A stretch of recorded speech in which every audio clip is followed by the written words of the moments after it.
राजस्थानहून parcel आल्याचा बहाणा करून मामा भाच्यांचे अपहरण करून 20 लाख रुपयाची खंडणी मागितल्याची थरारक घटना उघडकीस आली आहे.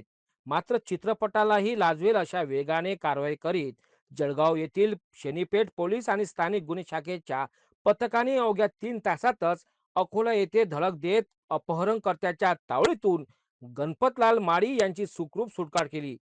जळगावमधील गोलानी मार्केटमधील मोबाईल साहित्य विक्री करणारे कृष्णकुमार चौधरी व त्यांचा भाचा गणपतलाल माळी यांना यश जितेंद्र माकोडे याने फोन करून राजस्थानहून पार्सल आल्याचे सांगितले.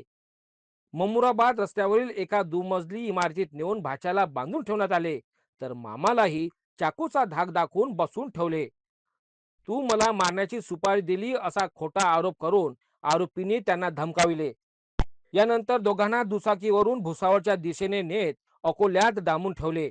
भाच्याला ओलीस ठेवत त्याला सोडवायचे असेल तर 20 लाख रुपये घेऊन ये असा दम देण्यात आला.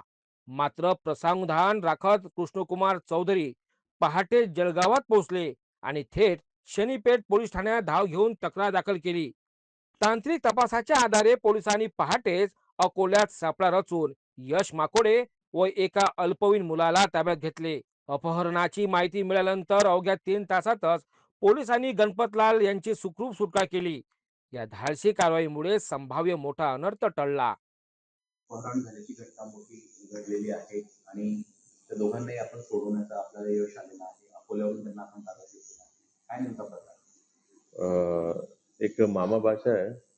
ते मामाचं आणि बाबाचं इथे एक मोबाईलचं होलसेल दुकान आहे गोलानी मार्केट जळगावमध्ये.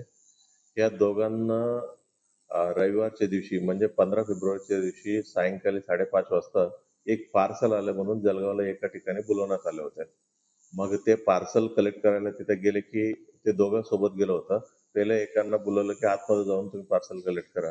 मग तिकडे त्यांना बांधून ठेवलं आणि नंतर दुसऱ्या माणसाला आतमध्ये बोलवलं साईन करायच्या बहाणामध्ये. तिथं त्यांनाही बांधून घेतलं आणि दोघांना दम दिलं आणि दोघांना दम देऊन पहिला एकांना टू व्हीलर मध्ये बसून घेतलं आणि डायरेक्टली दम देऊन त्यांना डायरेक्टली अकोलापर्यंत घेऊन गेले होते. मग नंतर काय वेळेला तर दुसरा त्यांच्या बाच्याला पण तिथं अकोलापर्यंत घेऊन गेले होते. मग तिकडे दम दिला आणि सांगितलं की जरी तुम्हाला वगैरे सुरक्षित जरी सोडायचं असेल आम्हाला 20 लाख द्यावं लागेल म्हणून त्यांना तिथं दम देऊन त्यांना एका माणसाला सोडलं 20 लाख रुपये परत तिथे आणून द्या म्हणून. मग त्यांनी घाबरले होते.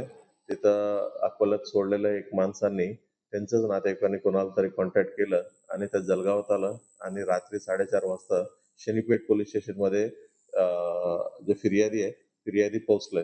मग शनीपेठ पोलीस स्टेशनला पोहोचल्यानंतर ओव्हरऑल प्रकरणात म्हणजे कोणत्या नंबर मधून त्यांनी फोन केलं होत्या तिथं कुठे गेलं होतं ही सर्व माहिती घेतल्यानंतर ते एक्झॅक्टली अकोल्यात गेलं होतं म्हणून माहिती पडलं.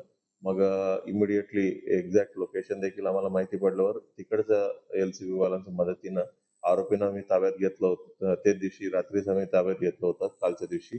आणि जे अजून त्यांच्या ताब्यात एक होता बाच्या त्यांना देखील आम्ही रेस्क्यू केलेलं आहे. त्या मामाचं नाव आहे कृष्णकुमार चौधरी, बाच्याचं नाव आहे गणपतलाल माली. आणि ह्या प्रकरणामध्ये 3 आरोपींना आम्ही अटक केलेलं आहे. पहिल्या आरोपींचे नाव आहे यश जितेंद्र मकोडे, वय 24 वर्ष. दुसरा आरोपींचं नाव आहे युवराज गणेश पवार आणि तिसरा एक अल्पवयीन मुलगा. अशा 3 आरोपींना आम्ही अटक करण्यात आलेलं आहे.